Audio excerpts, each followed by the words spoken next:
बिस्मिल्लाहिर्रहमानिर्रहीम, अस्सलाम वालेकुम नाज़रीन कराम, मैं हूं मखदूम शहाबुद्दीन और आप देख रहे हैं अफगान अपडेट्स विद शहाब। उम्मीद करता हूं आप सब लोग बखैर आफियत होंगे और जहां भी होंगे अपने अहले खाना समेत खुश भी होंगे और महफूज भी। नाज़रीन कराम, अफगानिस्तान के हवाले से हमारी खुसूसी कवरेज का सिलसिला जारी व सारी है, जिसमें अफगानिस्तान के अंदर से ऑथेंटिक और हकाइक पर मबनी जो खबरें हैं, विद प्रूफ, विद एविडेंस, सबूतों के साथ, अपने खबरों के सोर्सेज के साथ हम आपके सामने लगातार रखे हुए हैं। और इस वक्त नाज़रीन किराम, अगर मैं आपको बताऊं तो तालिबान जो हैं वो 6 सूबों पर तो कब्जा कर चुके हैं, लेकिन 2 इंतहाई अहम सूबाई दारुल हुकूमत जो हैं वो अगले चंद घंटों के अंदर तालिबान के हाथ में जा सकते हैं। 2 मजीद सूबे हैं जिन पर तालिबान किसी भी वक्त कब्जा कर सकते हैं। और इस सारी की सारी सूरत हाल के अंदर अफगान तालिबान के आर्मी चीफ और मुल्ला उमर के बेटे पहली मर्तबा मंजर आम पर आ गए हैं और उन्होंने सामने आकर एक बड़ा दबंग बयान दिया है। यह बयान बहुत अहम है और इसकी टाइमिंग बहुत अहम है। और इस बयान के आते ही, इस स्टेटमेंट के सामने आते ही, अमेरिका का जो GHQ है, जो अमेरिका का आर्मी का हेडक्वार्टर है, पेंटागन, उसने भी एक बड़ी अहम स्टेटमेंट जारी किया और उसने तस्लीम किया है कि इस वक्त अफगान तालिबान जो है वो मुकम्मल तौर पर अफगानिस्तान को अपने कब्जे में लेने की पोजीशन में आ चुके हैं। उन्होंने ये जरूर कहा है कि हम नहीं चाहते ये हो, हम इस रास्ते को रोकेंगे, हम अफगान हुकूमत की मदद करेंगे, लेकिन ऑन ग्राउंड तालिबान का मोमेंटम पेंटागन के अंदर भी तस्लीम हो चुका है। लेकिन इस सब के अंदर आपको पता है कि B-52 बॉम्बर तैयारे जो हैं वो तो इससे पहले तालिबान पर बमबारी करते रहे हैं और ये बड़े ही जालिम किस्म के तैयारे हैं। 32,000 किलो तक का ये वजन उठा सकते हैं, ये अपना पेलोड लेकर जा सकते हैं और ये कारपेट बॉम्बिंग यानी ओवरऑल सबको नीस्तो नाबूद करने वाली बमबारी जो है वो तो कर ही सकते हैं। लेकिन अमेरिका ने रात गए मजीद खतरनाक एयरक्राफ्ट जो हैं उनका ऐलान किया है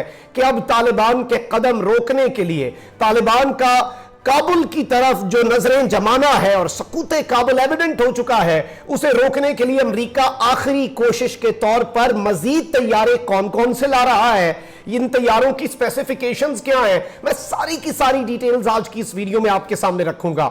आपने इस वीडियो को मिस नहीं करना। इस वीडियो को हम 3 अहम तरीन सेगमेंट्स में डिवाइड करेंगे और सारी डिटेल्स आज की इस वीडियो में ही अभी तक की तमाम अपडेट्स आपके सामने रखने की कोशिश करेंगे।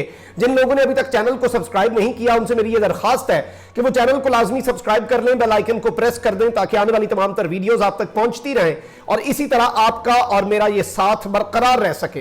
नाज़रीन किराम, 6 सूबाई दारुल हुकूमतों पर कब्जा और दीगर बहुत से अहम सूबाई दारुल हुकूमतों का मुहासरा और वहां पर जुज़वी कब्जा तो तालिबान की तरफ से जारी हो सारी है।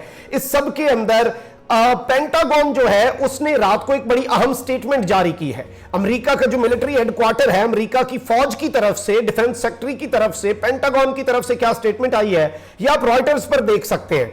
Afghan security situation not going in right direction, Afghanistan के हालात सही समत में नहीं जा रहे और तालिबान मिलिटेंट्स जो है उन्होंने 6ठा सूबा जो है वो कैप्चर कर लिया है।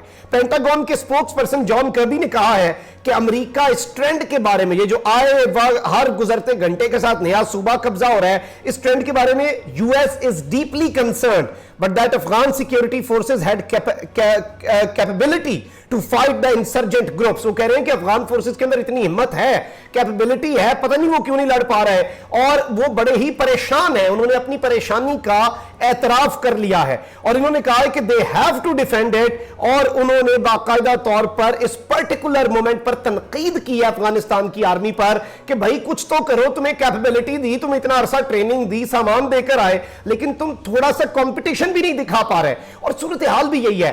2 कैपिटल्स मजीद कौन कौन से जाने वाले हैं ये मैं आपको बता दूं। एक तो लोगर सूबे के हवाले से मैं कल ही बता चुका हूं कि वो काबुल से उसका दूसरा बड़ा शहर 23 किलोमीटर है, उसका दारुल हुकूमत 60 किलोमीटर है, वो अशरफ गनी का आबाई शहर है, वो तो इनके हाथ में किसी वक्त चला जाएगा। बल्ख सूबा जो है वो और इसके साथ ही साथ फराह सूबा जो है ये दोनों तालिबान के हाथ में जा सकते हैं। और बल्ख में क्या हुआ है, आप इनकी मिलिट्री का हाल देखें, आप ये खबर देखें। बल्ख में शाहीन कोर के कमांडर, जो इनका कोर कमांडर है इस इलाके का, खानुल्लाह शुजाई ने बीमारी का उज़र करके काबुल जाने का ऐलान कर दिया। बाज़ इत्तलात के मुताबिक शुजाई हैरतान के रास्ते उज़्बेकिस्तान चले गए हैं। तालिबान ने आज बलख के दारुल हुकूमत मज़ार शरीफ के अक्सरियती हिस्से पर कब्जा कर लिया है और इस सारी की सारी सूरत हाल के अंदर जो आर्मी चीफ है वो भाग चुका है, वो बीमारी का बहाना कर चुका है। जो इस इलाके का कोर कमांडर है वो उज्बेकिस्तान भाग चुका है बीमारी का बहाना करके। तो बाकी फौजियों से क्या उम्मीद रखी जा सकती है। इसके साथ ही साथ आप ज़बीउल्लाह मुजाहिद जो है तालिबान के स्पोक्स पर्सन, उनका ये ट्वीट देख सकते हैं जो कि पर्शियन में है, जिसकी अंग्रेजी ट्रांसलेशन है कि there are heavy attacks on Farah city, the capital of Farah province. Farah सूबे का जो कैपिटल है फरा, उसके ऊपर हैवी अटैक्स किए गए हैं। मुजाहिदीन ने शहर के अंदर दाखिल होकर सेंटर ऑफ रिक्रूटमेंट, जहां पर इनकी आर्मी ट्रेनिंग होती थी, उस पर कब्जा कर लिया है। The fleeing enemy is being pushed by mujahideen. अब भागता हुआ दुश्मन जो है उसे मजीद पीछे की तरफ मुजाहिदीन धकेल रहे हैं। और इसके साथ ही साथ दो एनिमी कमांडर्स के बारे में उन्होंने कहा, जानदाद और पाचा जो है, इन्होंने मुजाहिदीन को अपने 15 फौजियों के साथ ज्वाइन कर लिया। इसके हवाले से अफगान उर्दू ने भी इसे कवर किया। फराज शहर में कमांडर जानदाद और हाजी पाचा ने अपने साथियों समेत तालिबान के सामने सरेंडर कर दिया। तो जो लोकल अपराइजिंग ग्रुप्स हैं वो बाकायदा तौर पर तालिबान के आगे सरेंडर कर रहे हैं। और ये वही ग्रुप्स हैं जिन्हें अफगान गवर्नमेंट असला भी प्रोवाइड कर रही है कि लोकल अपराइजिंग ग्रुप्स और मकामी मलेशियाज, मकामी जिहादी ग्रुप जो है वो तालिबान का मुकाबला करें। और इस सब के अंदर आप पोलो न्यूज की खबर भी देख सकते हैं। Citizens in various provinces take up arms to fight Taliban. बहुत से सूबों के अंदर अब आम शहरी जो है उन्हें हुकूमत असला प्रोवाइड कर रही है और ये असलाहा देकर बाकायदा तौर पर तालिबान से लड़ा जा रहा है, तालिबान से लड़ने की कोशिश की जा रही है। और ये अब तक की ऑन ग्राउंड सिचुएशन है। नाज़रीन इकराम, दो सेगमेंट्स हमारे रहते हैं, मुल्ला उमर के बेटे और अफगान तालिबान के आर्मी चीफ पर आने से पहले मैं जरा अमेरिका के हवाले से बताऊं कि रात को अमेरिका ने क्या कार्रवाई डाली है। आप ये देखें tweet, US official confirm US military deploying AC-130 gunship, MQ-9 Reaper drones as well as B-52 bomber and F-18 to strike Taliban and boost Afghan security forces। और AC-130 और MQ-9 जो है ये मेजॉरिटी की स्ट्राइक्स कर रहे हैं, यानी कि B-52 बॉम्बर और 3 मजीद इनके इस तरह की चीजें हैं जो इस मामले में आ गई हैं। B-52 बॉम्बर के बारे में नाज़रीन कराम आप जानते हैं और आप ये देख भी सकते हैं कि ये बोइंग B-52 जो है ये बड़ा ही तबाहकुन है और ये 70,000 पाउंड यानी कि 32,000 किलो तक का जो अपना असलहा है, बारूदी मवाद है, वो लेकर जा सकता है और ये बड़े पैमाने पर तबाही मचाने वाला है। इसके साथ ही साथ AC-130 जो है ये भी एक बहुत बड़ा गनशिप इनका तैयारा है और इसने वियतनाम की जंग के अंदर 10,000 से ज्यादा ट्रक जो है उन्हें तबाह किया था। और पनामा के अंदर ऑपरेशन जस्ट कॉज जो था उसमें भी ये सबसे अहम तरीन इनका एयरक्राफ्ट था, गनशिप एयरक्राफ्ट है AC-130, बड़े पैमाने पर यह तबाही मचाता है। इसके साथ ही साथ जो इनका F-18 हॉर्नेट है, मैकडॉनल्ड डगलस के नाम पर है F-18 हॉर्नेट, ये एक ट्विन इंजन सुपरसोनिक बाकायदा तौर पर मल्टी रोल कॉम्बैट जेट है और जाहिर बात है ये F-18 है तो ये बहुत ज्यादा एडवांस्ड है और अब ये तालिबान के खिलाफ मैदान में आ चुका है ये तैयारा भी। इसके साथ ही साथ एक खुसूसी किस्म का ड्रोन है और ये military.com का इसके ऊपर रिपोर्ट हमने निकाली आपके लिए, MQ-9 रीपर। और ये बड़ा स्पेशल किस्म का ड्रोन है जो कि बहुत बड़े पैमाने पर ऑफेंसिव स्ट्राइक करने की सलाहियत रखता है। अनमैन्ड एरियल व्हीकल है, UAV है और इसे ऑपरेट किया जाएगा और यह भी तालिबान के खिलाफ इस्तेमाल किया जाएगा। इसके साथ ही साथ नाज़रीन इकराम आप ये देख सकते हैं कि यूएस ऑफिशियल्स ने वॉइस ऑफ अमेरिका को क्या कहा है। Taliban offensive in Afghanistan aren't just taking territory but boosting Taliban capabilities.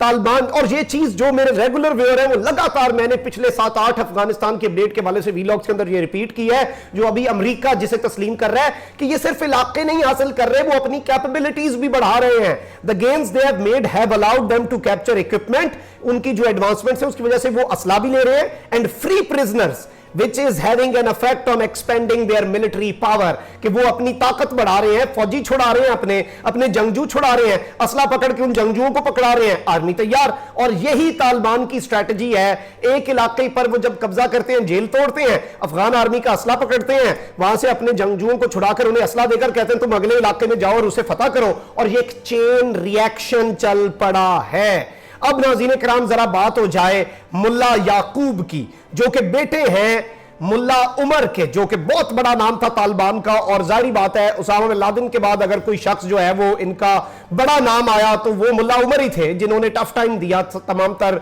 और जिनके हवाले से आलमी ताकतें उन्हें बहुत बड़ा दहशतगर्द और अपना दुश्मन समझती थी। और आप ये देख सकते हैं, और ये 2020 की खबर है, एक the rise of Mullah Yaqub, the Taliban's new military chief. इनका पता वैसे तो किसी को भी नहीं था, पिछले 5 साल में इनका थोड़ा बहुत पता चलना जो है वो शुरू हुआ है। वो किस तरह से कि जब मुल्ला उमर को मारा गया तो उस वक्त बहुत से लोगों ने कहा कि उन्हें कत्ल किया गया है, तो ये बेटा साहब ने आया और बेटे ने कहा कि कत्ल नहीं हुआ, नेचुरल डेथ है। उसके बाद जो तालिबान के मुल्ला उमर के बाद जिन्होंने तालिबान को रिप्लेस किया हेड के तौर पर, इन्होंने उसके खिलाफ बगावत की और न कहा कि मैं नहीं मानता नए सरबराह को। उसके बाद 1-2 साल बाद मफामत हुई, डिप्टी चीफ बनाया गया, 34 में से 15 सूबों की आर्मी की कमांड जो है अपनी तालिबान की कमांड दी गई, और पिछले साल अफगान तालिबान का आर्मी चीफ तैनात किया गया है। अब इनकी तरफ से एक स्टेटमेंट सामने आई, नॉर्मली कोई स्टेटमेंट नहीं जारी करते और ये कुछ भी इस तरह का बयान जो है वो नहीं देते, लेकिन इनकी तरफ से एक स्टेटमेंट जो है वो सामने आई है और ये अपने तमाम तर फौजियों और अपने जंगजुओं के लिए है कि मुखालफिन के घरों का खास एहतराम करें, बगैर इजाजत अंदर ना जाएं, घर वालों को कुछ ना कहें, वहां किसी किस्म का जानी और माली नुकसान ना हो, हुकूमती ओहदेदार या कमांडर तस्लीम हो जाए तो उसके साथ बहुत अच्छा सलूक करें। मुल्ला उमर के साहबजादे और तालिबान के अस्करी कमीशन के सरबराह मुल्ला याकूब की जंगजुओं को हिदायत। इसके साथ साथ मजीद क्या कहा है कि अवाम को मुआशी सरगर्मियों पर उभारें, उनके साथ अच्छा रवैया रखें। हमारी छोटी सी गलती को दुश्मन बहुत बड़ा बनाकर पेश करता है, हमें सख्त एहतियात की जरूरत है।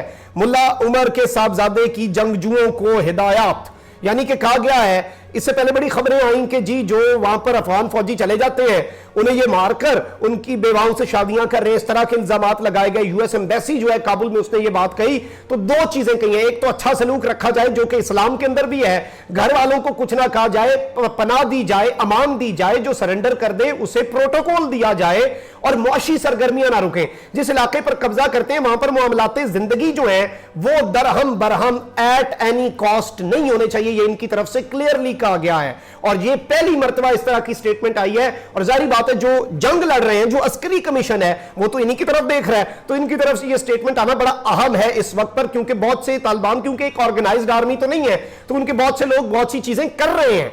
ये नहीं है कि बहुत कुछ नहीं हो रहा, बहुत सी इंसानी हुकूक की खिलाफ वर्जियां भी हो रही हैं। इसीलिए ये तमाम तर स्टेटमेंट्स जो है ये सामने आई हैं आज, और आज खामोशी पहली मर्तबा तोड़ी है मुल्ला याकूब ने। कमेंट सेक्शन में राय का इजहार जरूर कीजिएगा, अपना बहुत ज्यादा ख्याल रखें, अपने इर्द गिर्द लोगों का भी, इस मुल्क पाकिस्तान का भी।